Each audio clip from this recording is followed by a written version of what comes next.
when I was younger, and also as an adult, I would fake laugh until it turned into a real laugh. And my friends will vouch for this. I want to say even in my 30s, early 30s, I would still do this on occasion, like if we were together. And it would just be funny. Let's see if it still works.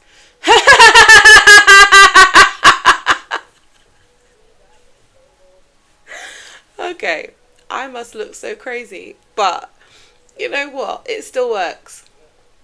So if you ever feel like you need to laugh, just fake laugh really aggressively and dramatically, and it will turn into a real laugh. And then, like, I genuinely feel quite elated. But that's not what this is about. The title of this episode is You Can Fake It But You Won't Make It. There's quite a few things that I could probably read from the book that touches on what I'm kind of talking about, but not enough, because a lot of the things that I am talking about, either in the book, I haven't got there yet. As I mentioned, there's many different versions of the book, right? And in some versions I have written it from the age of like 30. So there are up-to-date entries, but the bulk of it is written from when I started college to and going on. And there's so much that happened. Like, honestly, sometimes I feel like my life was a TV drama series. Like, the amount of things that happened, there's so much to cover. But with this particular topic of faking it but not making it, it's really about my relationships, my romantic relationships, and how not my very first, but my most substantial relationship, I would say. I was quite young when I got into it, just come out of uni, thinking I'm an adult, but I was missing a few lessons. And I compare that to coming out of that relationship many years later, and then getting into a new one and realizing that not much changed from the first time I got with that first relationship to the time I got in the second relationship. And when I say that, it really does come down to these false personas that people put on, including myself at times.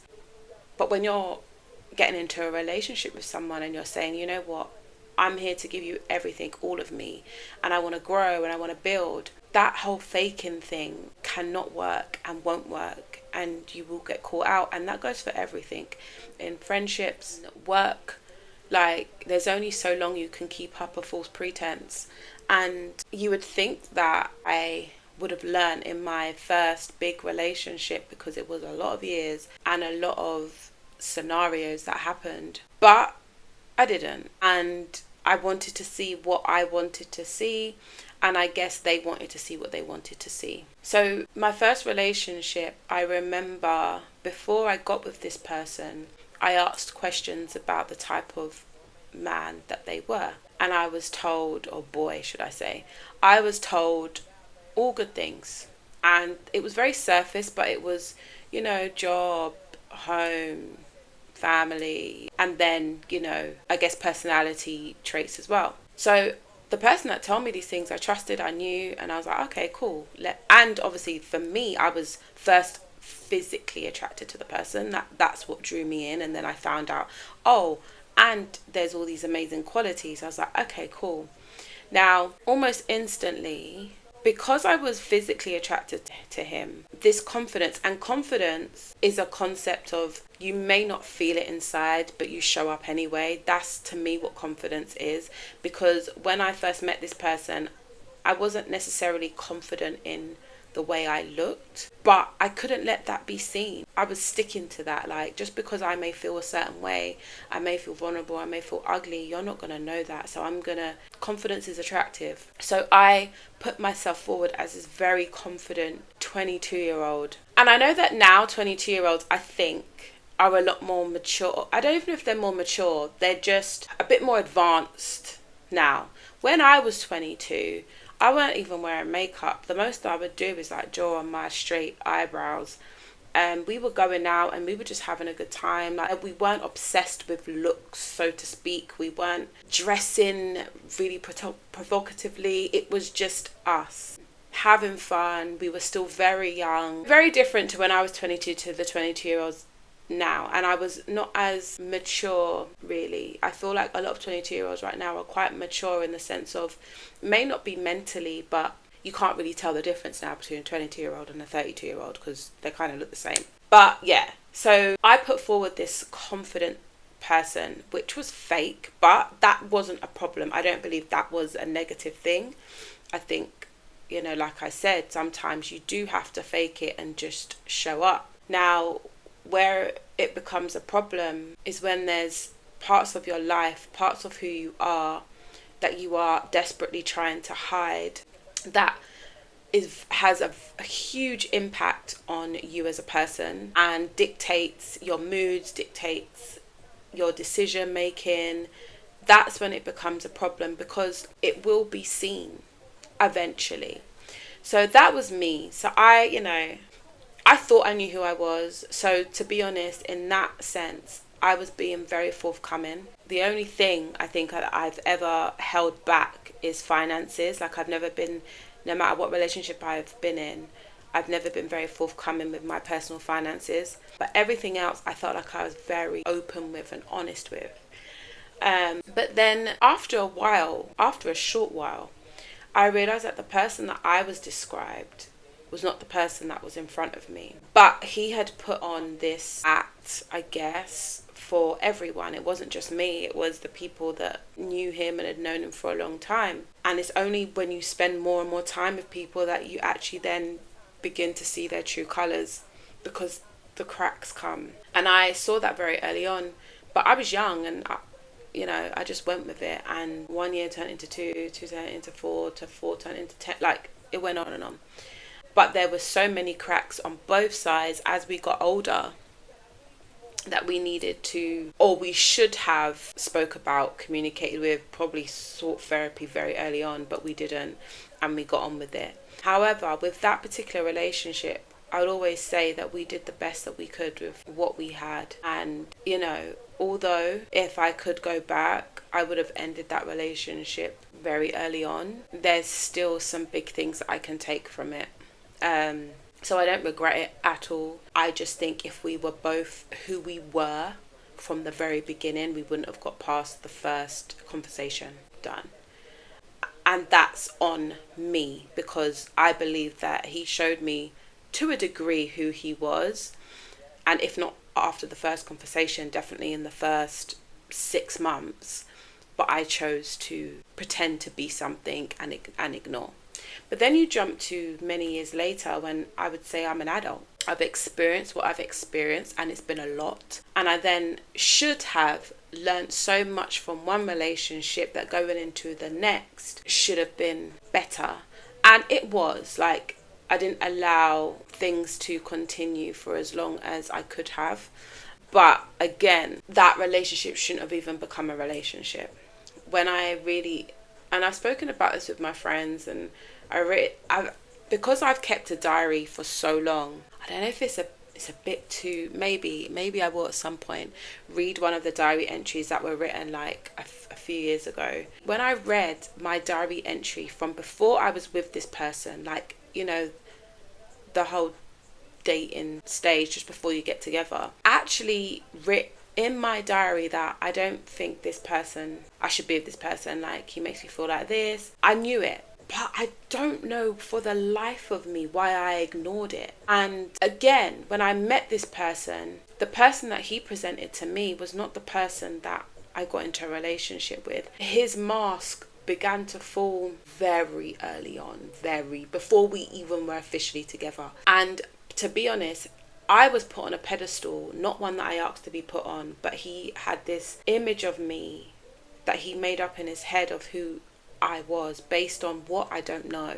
But I would tell him quite regularly that I'm not that person. And he'd be like, okay, but I'm not that person. So that was on him, because I never, attempted to live up to that person. However, because of the person that he presented to me at the start, I did definitely think, okay, I need to kind of fix up and be this girl that, I don't know how to explain it, but I definitely felt like, okay, I needed to step up a bit. I needed to be this glam girl and well put together and all this. And I just wasn't. Like, I just come out of a relationship that had been my whole life and had to move out. And I just wasn't in any space to be anything other than, I don't know, you know what, it's one of those things as well when you come out of a relationship, and I really say, like, don't rush into another relationship.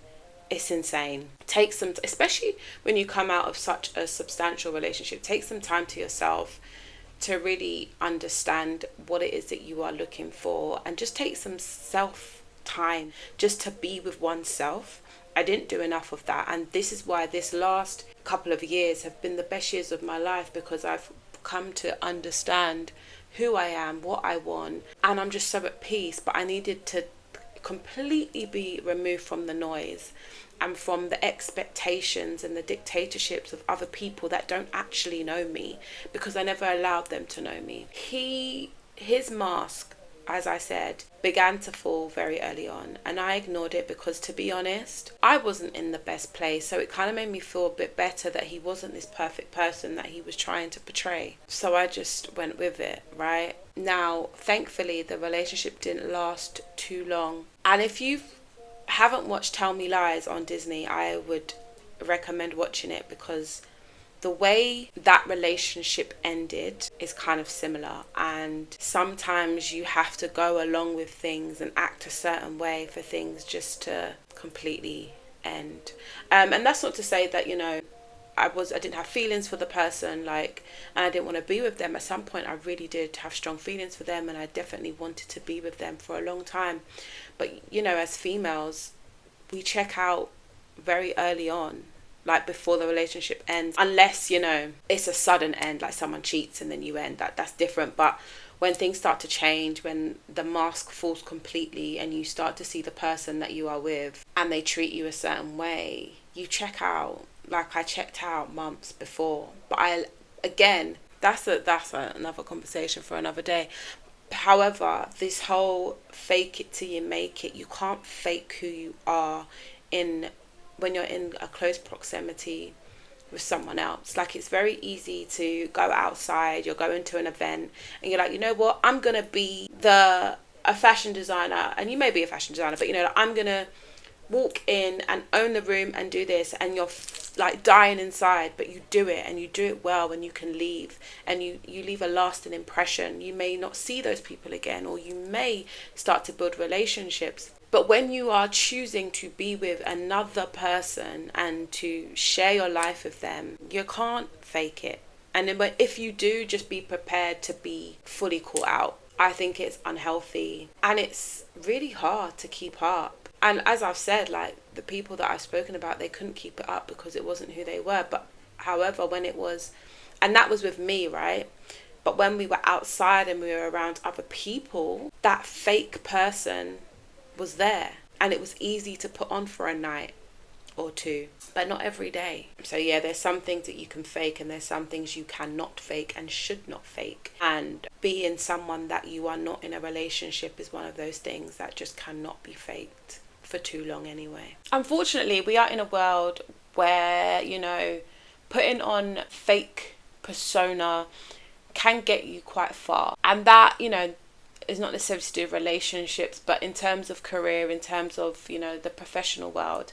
And that it is what it is. But when talking specifically about relationships, I would say that, again, if someone wants you to believe something, if someone is so desperate for you to buy into what they're selling, they can do a pretty good job. And from my experiences, I can say that I've experienced two sides of it. So there's one where it's like the person is not trying to be fake. They're just trying to navigate through past trauma and trying to understand life and trying to find their feet in this world where they feel out of place but desperately want to feel seen, heard, loved. And then another experience is that someone that has to feel is not necessarily going out of their way to deceive you, but need you, but They need you to see them in a certain light, because otherwise it's crippling for their own self-esteem, and they begin to believe their own lies. And also they are working towards this person that they have made up, that they already are. So I guess, when they say fake it till you make it, what they're referring to is keep working at and doing the things that are going to get you to that person, right? That's what is meant by that saying. It's not just be fake and not do anything to attain the life that you so desperately want. That doesn't make sense. Whereas I think in what I'm talking about, my experiences, I'm not going to sit here and say that neither of them were trying to be that person that they were putting forward, but the problem was, for me, in one experience more than the other, was that they really fooled me into thinking that they were already that person. And I think in their head, they were already that person. And yeah, I don't know. It's really hard. Because I think everyone's fighting their own battles. Everyone is dealing with their own demons. And everyone's trying, well, not everyone, but a lot of people are trying to be the better version, the best version of themselves, the version that God created us to be. And some are failing for many different reasons. And I think one of the reasons people are failing is because they're not being completely real with themselves, and they're not actually saying, you know what, this is the goal, this is what I'm working towards. Let me focus on doing the things that are going to get me there. I'm not here to pretend. I'm not here to convince you that I'm this, I'm that. I am that person, but I'm working towards it. And this is where I'm at now. I'm at a point where, okay, I'm struggling, but I'm working, I'm trying, and I'm pushing through. And this goes for every aspect of life. And then it's more, for me anyway, I feel like then respect is due, because, okay, you know where you're going, you know what you want, and you're working towards it, and you're doing everything you can to become the person that you want to be, right? But you're not sitting here making me feel like you're better than me, or, as well, it's like, for an example, being with someone that feels the need to show out when they don't have the means to show out. I think not only is it unattractive, it's just stupid. It's like, if you don't have money to do something, don't do it. Like, I don't understand. Like, for me personally, I love to shop, and I haven't shopped in a long time because I realized that that's where all my money was going, and I have way too many clothes. That overconsumption thing is just ridiculous. So I stopped shopping. Like, and the only times I would buy is if I'd spend money on really good quality items or thrift, right? Coming back from South Korea, I did some shopping in South Korea, loved it. I've come back now, and I'm like, I really want to shop. Like, I've got that itch again. And to the point where I was like, if I just top up this, then I could just spend money that I don't have right now on shopping. And then I had to have a talk with myself and be like, you know what you're doing right now, you know where you're heading, you know the things that are important and the things that you need to focus on and the habits you need to kick and the discipline that needs to be in place. Don't be that person, because what are you doing it for? Do I need those shoes that I want? No, I want them, but I don't need them. I don't need to spend £400 on shoes right now. There's a jacket that I really want, and I still might get because it's not that expensive.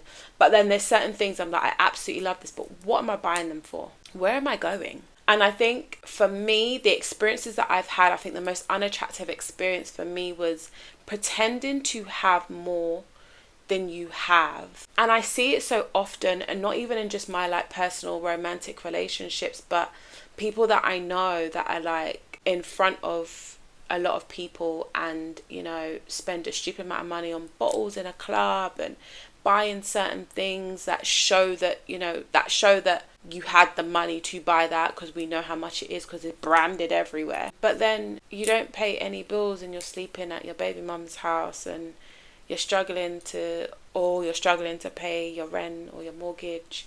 You can't buy this. Like, it's unattractive and it's unnecessary. And at the end of the day, if you continue doing those things, you're not going to be that person that you want to be. You're not going to be the person that can just, you know what, I feel like going shopping, or I feel like I want to have a night out and I feel like doing this, and I can.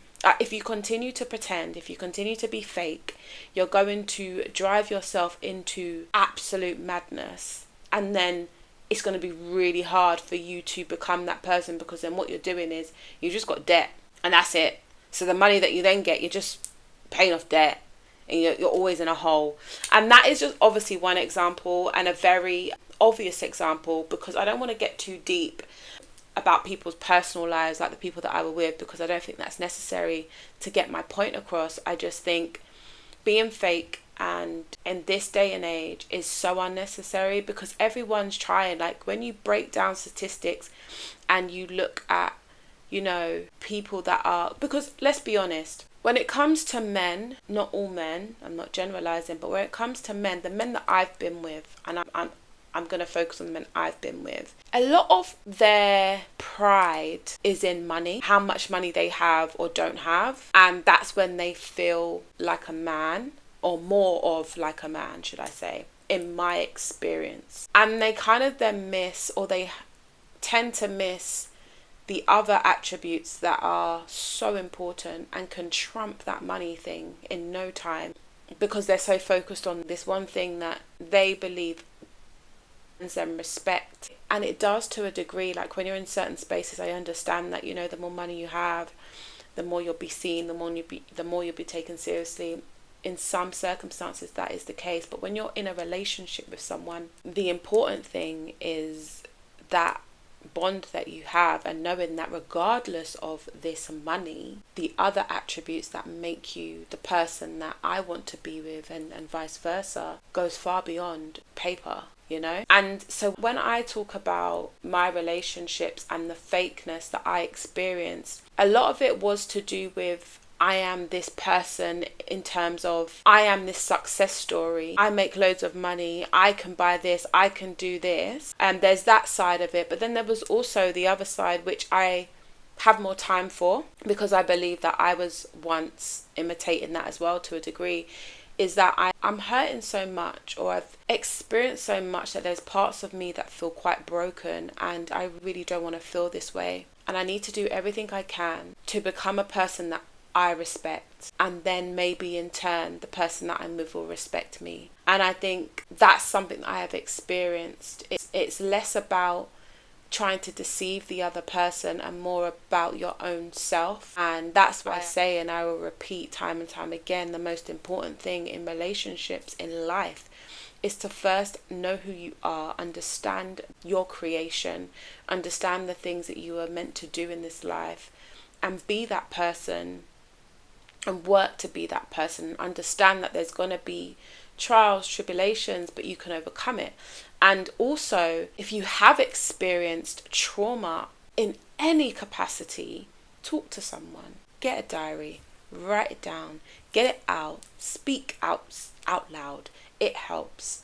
And it's not going to, you know, transform your life overnight, but I'm telling you, there's just too many pent up like feelings and thoughts, and you then turn yourself crazy and start living this lie, trying your best to upkeep it. But I'm telling you, when it comes crashing down, it comes crashing down aggressively, and it's just about avoiding that. You can fake it, but you won't make it. It's purely saying, in all honesty, that I understand at times that sometimes it's easier to be someone else in certain circumstances, and I think for eternity there will always be parts of that in every single person. And an example is going into a store, let's say Harrods. You have no intentions of buying the £3,000 bag that you see, but you love it and you're looking at it and it's, oh, this is so beautiful. And the sales assistant comes over like, oh, you know, try it on, this, that and the other. And you're like, yeah, okay, fine. And you kind of play up to it. You know, there's no chance that you are, whether you have the money or not, there's absolutely no chance that you're going to buy that bag. But you kind of entertain the sales assistant. They're like, what are you thinking? You're like, oh, I'm not sure.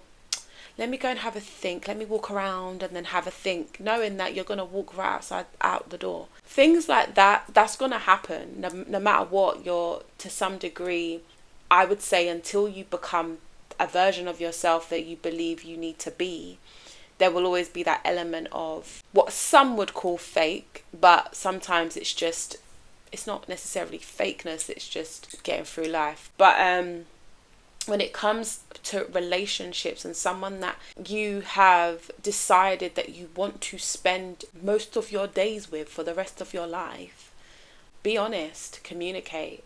And if that person doesn't like it, then there's plenty other people that will love you for you and will actually help you become that person in whatever capacity that means. But yeah, I hope you've understood my point.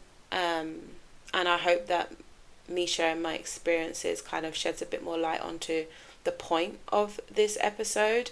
This podcast was never about, anything other than me just telling my stories, real stories, but also talking about things that we, especially as adults, have all experienced on some level, and how relatable we are, and how, we all deal with things differently can also be very helpful to other people. Sometimes just hearing a story that you have experienced yourself gives you some encouragement.